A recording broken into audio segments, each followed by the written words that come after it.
Hello to all students. Continue करेंगे comparative account of reproductive system of Nereis, Pheretima and हेरोडिनेरिया।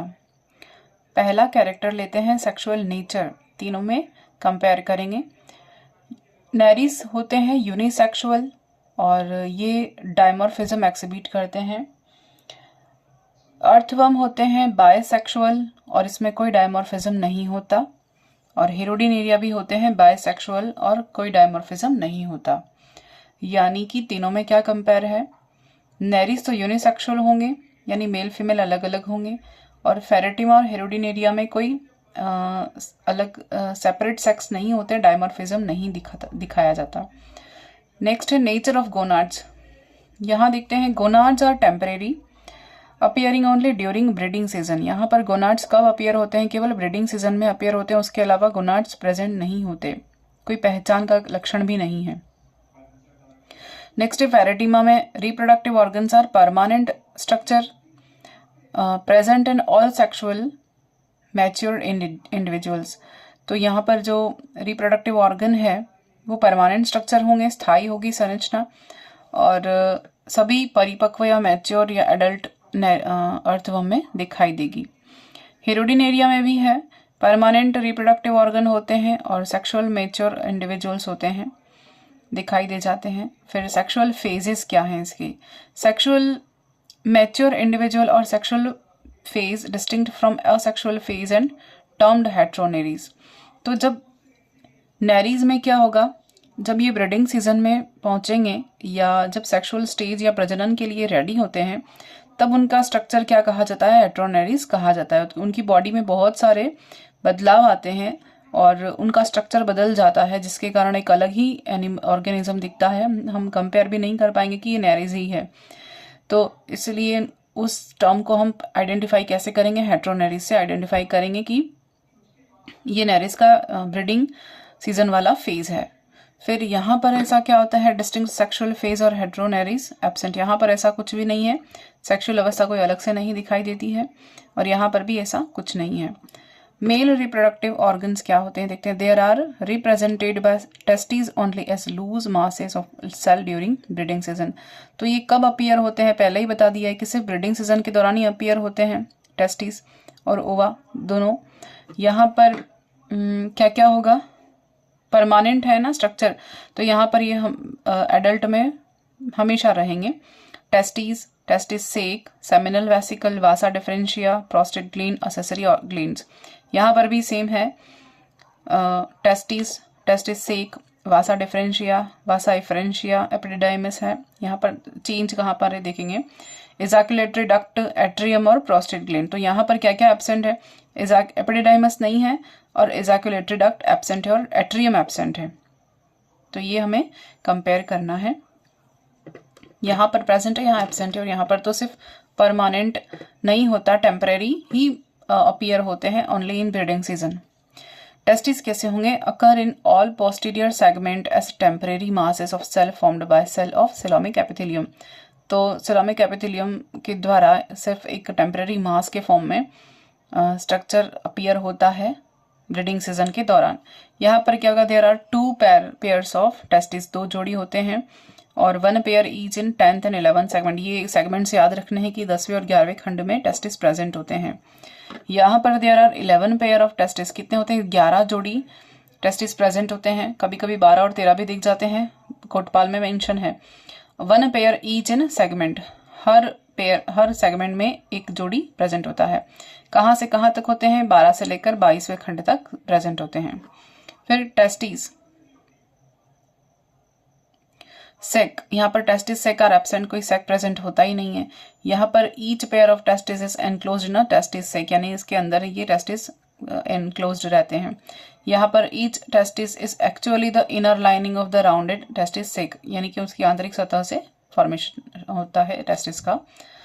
फिर देखते हैं seminal vesicle, यहाँ पर seminal vesicle are absent, seminal vesicle absent होता है, और यहाँ 2 pairs of seminal vesicle lie, 1 pair each in segment 11th and 12th for maturation and storage of sperm. यहाँ पर 2 जोड़ी हैं सेमिनल वेसिकल के फॉर्म में, और 1 pair each in segment 11th and 12th यानी 11वें-12वें खंड में प्रेजेंट होता है। Serve for maturation and storage of sperm, the sperm को मैच्योर होने के बाद और उनकी मैच्योरेशन के लिए और स्टोरेज के लिए रेस्पॉन्सिबल है सेमिनल वेसिकल फ्लूइड। फिर यहाँ पर सेमिनल वेसिकल आर एब्सेंट और epididymis lies in the 10th segment, they serve for storage of sperm, यहाँ पर भी सेम है। नेक्स्ट है मेल गोनोडक्ट, नेरीज में होता है मेल गोनोडक्ट आर एब्सेंट और sperm are shed through temporary ruptured in body wall, तो ये देह भित्ति से ही यहाँ पर टेम्परेरी शेड किए जाएंगे स्पर्म जो फॉर्मेशन होंगे ड्यूरिंग द ब्रीडिंग सीजन। कोई गोनोडक्ट प्रेजेंट नहीं होता। फेरेटिमा में from each testis start as narrow sperm duct on और vasa deferens it extend behind up to the 18th segment, यानी 18वें खंड के बाद से स्टार्ट हो जाता है मेल गोनोडक्ट।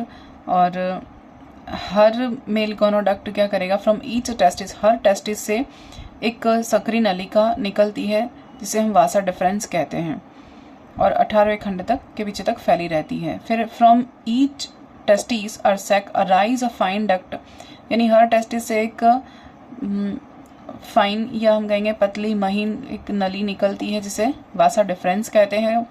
और 11 vasa deferentia of same size form a longitudinal vasa deferens, तो यहाँ पर प्रेजेंट होती हैं कितनी, 11 वासा डिफरेंशिया प्रेजेंट होती हैं इन सेम साइज। और नेक्स्ट देखते हैं dorsal ciliated organ. Dorsal ciliated organ, ciliated organ क्या होते हैं, जैसे one pair of ciliated funnel attach to dorsolateral body wall of reproductive segment are said to serve as gonoduct by acquiring temporary external opening। तो जैसे हम कहेंगे gonopore या जो ओपनिंग होती है बॉडी की, उसके बाहर एक स्ट्रक्चर होती है जो कि फनल शेप्ड होती है जिसे हम जो कि सिलिया से कवर्ड होती है, तो सिलेटेड ऑर्गन कहते हैं। और जो गैमेट्स को बाहर निकालने के लिए एक वे या पाथ बनाती है। तो यहाँ पर 1 पेयर प्रेजेंट होता है सिलिएटेड ऑर्गन का। यहाँ पर सिलिएटेड ऑर्गन एब्सेंट होते हैं और यहाँ पर भी एब्सेंट होते हैं। तो सिलिएटेड ऑर्गन वाला स्ट्रक्चर सिर्फ किस में पाया जाएगा, नैरीज के अंदर ही पाया जाएगा। क्यों? क्योंकि इनमें जो रिप्रोडक्टिव फेज होती है उसी के दौरान, गैमेट्स फॉर्मेशन के दौरान ही केवल उनकी बॉडी में, यानी रिप्रोडक्टिव फेज में ही गैमेट का फॉर्मेशन होता है, उसके अलावा यहाँ पर कोई गैमेट फॉर्मेशन नहीं होता। तो ये भी अस्थायी संरचना होगी। फिर मेल जेनाइटल ओपनिंग, यहाँ पर कोई परमानेंट ओपनिंग नहीं होती है, जबकि यहाँ पर 2 vasa deferentia along with the prostatic duct on इधर side unite to open through a pair of male genital aperture ventrally on 18th segment, यानी 18वें खंड पर 2 जोड़ी वासा डिफरेंशिया प्रेजेंट होती हैं और उसी के साथ प्रोस्टेटिक डक्ट भी प्रेजेंट होती है जो कि मेल जेनाइटल ओपनिंग तक या अपर्चर तक कंटिन्यू हो जाती है। फिर फेरेटिमा में देखें पेनिस सेक प्रेजेंट होता है जो कहाँ ओपन होगा, जेनाइटल पोर में ओपन होता है। और कौन से सेगमेंट में होता है, सेगमेंट्स याद रखने हैं 10th सेगमेंट, यहाँ पर 18th सेगमेंट। फिर सेमिनल वेसिकल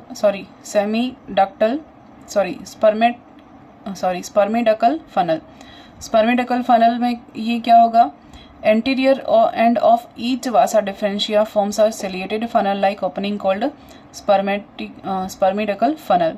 तो इसी में स्ट्रक्चर प्रेजेंट है क्योंकि यहाँ पर क्या है, रिप्रोडक्टिव फेज में ही केवल स्पर्म और ओवा फॉर्मेशन हो जाता है और बाद में एक अस्थायी संरचना बनती है, कोई ऑर्गन प्रेजेंट नहीं होता, तो उसके हेल्प के लिए ही सिलेटेड ऑर्गन बनता है और उसी के हेल्प के लिए स्पर्मिडकल फनल का फॉर्मेशन हो जाता है जो कि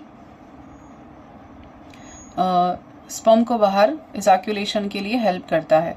यहाँ पर स्पर्मिडकल फनल एब्सेंट है और यहाँ पर भी एब्सेंट है, यहाँ इन दोनों की स्ट्रक्चर या संरचना की कोई नीड नहीं होती है। एपिडिडाइमस, इन दोनों में एपिडिडाइमस एब्सेंट होता है क्योंकि एक परमानेंट स्ट्रक्चर है जो कि इनमें नहीं होती और यहाँ पर परमानेंट स्ट्रक्चर प्रेजेंट होती है, इसमें भी एपिडिडाइमस नहीं होता, सिर्फ किसमें होता है, हिरुडिन एरिया में प्रेजेंट होता है। तो ये हमें कंपैरिजन करना पड़ेगा ईच वासा डिफरेंशिया और vasa difference form a convoluted मास और एपिडिडाइमस इन अ 10th सेगमेंट। तो एपिडिडाइमस कौन से सेगमेंट प्रेजेंट होती है? 10वें या 10th सेगमेंट में प्रेजेंट होती है। कुंडलित नलिकाकार संरचना है जो किससे बनती है? वासा डिफरेंस से बनती है। बोथ एपिडिडाइमस सर्व स्टोर स्पर्म, यानी इसका फंक्शन क्या होता है? स्पर्म को स्टोर करने का। फिर हम देखते हैं एजाक्यूलेटरी डक्ट। एजाक्यूलेटरी डक्ट नेरीज में एब्सेंट है और फेरेटिमा में भी एब्सेंट है, इन दोनों में नहीं रहेगी। कहाँ दिखेगी? केवल ये हिरोडिन एरिया में प्रेजेंट रहेगी। और ये डक्ट कहाँ ओपन होती है? एट्रियम में ओपन होती है। अब देखते हैं atrium. Atrium and penis, Nereis में ऐसी कोई स्ट्रक्चर नहीं होती, दोनों में से किसी प्रकार की स्ट्रक्चर नहीं होती है। फेरेटिमा में क्या होता है? एट्रियम एब्सेंट होता है। Terminal parts of vasa deferentia and prostatic duct of each side act as a penis during copulation. तो यहाँ पर भी कोई परमानेंट स्ट्रक्चर तो नहीं होती है, ये सिर्फ यहाँ पर वासा डिफरेंशिया का टर्मिनल एंड और प्रोस्टेटिक डक्ट का टर्मिनल एंड दोनों क्या करते हैं? पेनिस की तरह स्ट्रक्चर फॉर्म करते हैं और ओनली ड्यूरिंग द कपुलेशन। इसके अलावा कोई अलग से कोई स्ट्रक्चर प्रेजेंट नहीं होती है और एट्रियम तो बिल्कुल भी प्रेजेंट नहीं होता है। यहाँ पर एट्रियम होता है जहाँ पर ओपनिंग होती है एजाकुलेटरी डक्ट की।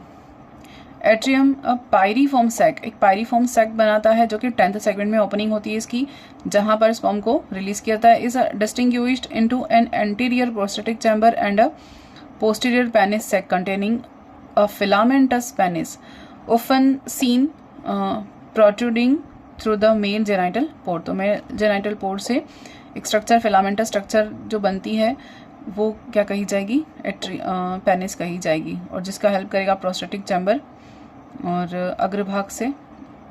यहाँ पर नेक्स्ट देखते हैं प्रोस्टेट एंड असेसरी ग्लैंड। यहाँ पर कोई सहायक अंग प्रेजेंट नहीं है, प्रोस्टेट भी प्रेजेंट नहीं होती ग्रंथि। यहाँ पर एक पेयर मल्टीसेलुलर प्रोस्टेट ग्लैंड और असेसरी ग्लैंड प्रेजेंट होती है और इनका फंक्शन क्या है? कोई निश्चित फंक्शन नहीं है इनके सिक्रेशन का। और यहाँ पर यूनिसेलुलर प्रोस्टेट ग्लैंड प्रेजेंट होती है प्रोस्टेटिक चैम्बर में। सहायक अंग नहीं होते हैं, कोई सहायक या असेसरी ग्लैंड प्रेजेंट नहीं होती है। उसके अलावा इसका सिक्रेशन क्या करेगा? Blind sperm into bundle called, यानी कि एक इन स्पर्म को बाइंड करने का काम करेगा। किसमें? जिसको हम स्पर्मेटोफोर्स कहेंगे। प्रोस्टेट ग्लैंड का सिक्रेशन का फंक्शन है। फिर है फीमेल रिप्रोडक्टिव ऑर्गन। इसमें क्या होता है? Female reproductive organ, these are represented by ovaries alone as loose mass of cell during the breeding season. यहाँ पर भी सिर्फ केवल ब्रीडिंग सीजन के दौरान ही आपको ये फॉर्मेशन दिखेगी स्ट्रक्चर। यहाँ पर क्या होगा? ओवरीज होंगी, ओविडक्ट, स्पर्मेथिका और सेमिनल रिसेप्टर्स या आशय या वेसिकल प्रेजेंट होगा। यहाँ पर ovary, ovisac, oviduct, common oviduct, vagina और अल्ब्यूमिन ग्लैंड, यहाँ पर ये सब प्रेजेंट होगा। यहाँ नेक्स्ट देखते हैं ओवरीज। ओवरीज कहाँ होगी? Occur in all segment except the first few form by cell of coelomic epithelium. तो सिलोमिक या प्रगुही देहगुही उपकला स्तर से बनी हुई ओवरीज प्रेजेंट होंगी, वो भी केवल ब्रीडिंग सीजन के दौरान और प्रथम कुछ खंडों को छोड़कर बॉडी के सारे सेगमेंट में बनती है ड्यूरिंग द ब्रीडिंग सीजन। यहाँ पर there is a single pair of ovary in a 13 segment. तो ओवरी कहाँ होगी? एक जोड़ी होगी केवल, और ये सेगमेंट इंपॉर्टेंट है, एग्जाम में ये पूछे जाते हैं। 13वें खंड में प्रेजेंट होगी। Each consist of numerous finger like lobe. सब में क्या होता है? छोटे छोटे उंगली नुमा असंख्य लोब या पाली बनती है। यहाँ पर each ovary is enclosed in a spherical ovisac. Ovisac के अंदर ओवरी बंद रहती है। ओविसेक, यहाँ पर ओविसेक एब्सेंट है, यहाँ पर भी ओविसेक एब्सेंट है, यहाँ पर प्रेजेंट है क्योंकि इसके अंदर ओवरी एनक्लोज्ड रहती है। फीमेल गोनोडक्ट यहाँ एब्सेंट होता है। Ova escape through temporary opening of body wall, release कर दिए जाते हैं जैसे। फिर यहाँ देखते हैं behind each ovary runs an oviduct, both oviduct unite to form a very short common oviduct in 14th segment. तो फीमेल गोनोडक्ट या ओविडक्ट कहाँ प्रेजेंट होती है?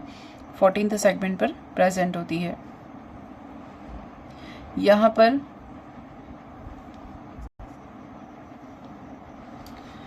यहाँ पर 2 ओविडक्ट अराइज फ्रॉम 2 ओविसेक, ओविसेक से 2 ओविडक्ट अराइज होती हैं, निकलती हैं, और ये आपस में फिर एक कॉमन ओविडक्ट में इनकी ओपनिंग होती है। और ओपनिंग कहाँ होगी? ये ओविडक्ट की वेजाइना में इनकी ओपनिंग होगी। अब देखते हैं female genital opening. Next, female genital opening. यहाँ पर कोई परमानेंट ओपनिंग नहीं होती क्योंकि परमानेंट ऑर्गन नहीं है। यहाँ कॉमन ओविडक्ट होता है, ओपनिंग होती है, और through the female genital pore mid ventral यून 14 सेगमेंट, 14वें सेगमेंट पर जो फीमेल जेनाइटल ओपनिंग होती है मध्य अधर सतह से, वहाँ पर इसकी ओपनिंग होती है फीमेल जेनाइटल ओपनिंग की। Vagina opens out through the female genital aperture mid ventrally on the 11th segment. कहाँ पर होती है? 11th सेगमेंट से उनकी ओपनिंग होती है थ्रू द वेजाइनल ओपनिंग। यहाँ पर ओविडक्ट फनल, ओविडकल फनल यहाँ एब्सेंट होती है। यहाँ anterior end of each oviduct form on oviducal funnel, यानी कि ओविडक्ट की जो ओपनिंग होती है वो एक कीपाकार या फनल शेप्ड स्ट्रक्चर बनाती है, जिसको ओविडकल फनल कहते हैं। यहाँ पर भी ये एब्सेंट होता है। स्पर्मेथिका, यहाँ स्पर्मेथिका एब्सेंट है, स्पर्मेथिका का काम यहीं पे रहेगा और यहाँ पर भी नहीं रहेगा। स्पर्मेथिका क्या करेगी? स्पर्म को स्टोर करने का काम करेगी। देयर आर 4 पेयर्स ऑफ, ये इंपॉर्टेंट है, यूनिक सिर्फ अर्थवर्म में ही होता है। 4 pair of spermatheca, 1 pair each in segment 6 to 9, यानी 6 से लेके 9वें खंड तक हर सेगमेंट में एक जोड़ी प्रेजेंट होता है। These store sperm after copulation till fertilization occur। तो फर्टिलाइजेशन कहाँ होता है? ककून में होता है, बाहर होता है, एक्सटर्नल होता है। लेकिन ये स्टोर रखते हैं स्पर्म को, ले तो लेते हैं, और 6ठे से 9वें खंड के बीच में एक एक जोड़ी क्या होता है? स्पर्मेथिका होता है। वहाँ पर ये स्पर्म को स्टोर करके रखते हैं जब तक फर्टिलाइजेशन न हो। यहाँ पर ये कोई स्ट्रक्चर ऐसी नहीं होती, एब्सेंट होता है। कॉपुलेशन कहाँ होता है? या जो स्पर्म है after copulation sperm are stored in a vaginal, यहाँ स्टोर होते हैं स्पर्म, कहाँ पर? वेजाइना में स्टोर होते हैं, और जहाँ पर फर्टिलाइजेशन अकर, जब तक कि फर्टिलाइजेशन न हो। फिर एल्ब्यूमिन ग्लैंड्स, यहाँ पर कोई एल्ब्यूमिन ग्लैंड्स नहीं होती, यहाँ पर भी नहीं होती। यहाँ पर यूनिक फीचर है, एल्ब्यूमिनस ग्लैंड प्रेजेंट होती है। और कहाँ पर? ओविडक्ट के जंक्शन पर, जहाँ पर 2 ओविडक्ट मिलती हैं वहाँ पर एल्ब्यूमिनस ग्लैंड प्रेजेंट होती है। यहाँ कॉपुलेशन कहाँ होगा? होता ही नहीं है। यहाँ पर कॉपुलेशन होता है और यहाँ पर कॉपुलेशन होता है, दोनों जगह होता है, यहाँ पर नहीं होता। फर्टिलाइजेशन कैसा होगा? एक्सटर्नली, यानी कि सी वाटर के अंदर होगा। यहाँ फर्टिलाइजेशन एक्सटर्नल होगा, यानी कि ककून के अंदर होगा, बॉडी के अंदर नहीं होगा। फिर यानी कि स्पर्म बॉडी के अंदर रिलीज कर दिए जाएंगे और स्टोर कहाँ होंगे? स्पर्मेथिका में। लेकिन कॉपुलेशन कहाँ होगा? ककून के अंदर होगा। यहाँ पर भी कॉपुलेशन होता है, फर्टिलाइजेशन कहाँ होगा? वेजाइना में होगा, यानी इंटरनल होगा। तीनों में डिफरेंस। डेवलपमेंट कैसा होगा? इनडायरेक्ट होगा। यहाँ पर लार्वा वैसे तो बनेगा और क्या कहा जाएगा? ट्रोकोफोर लार्वा कहा जाएगा, और वो फ्री स्विमिंग होगा। यहाँ पर डेवलपमेंट कैसा है? डायरेक्ट। यहाँ पर कोई लार्वल स्टेज नहीं होती है और यहाँ पर भी कोई लार्वल स्टेज नहीं होती है। तो यहाँ पर ये रिप्रोडक्टिव कंपैरिजन हमारा खत्म हो गया है नेरिस, अर्थवर्म और हेरोडिनेरिया के बीच में। Thank you.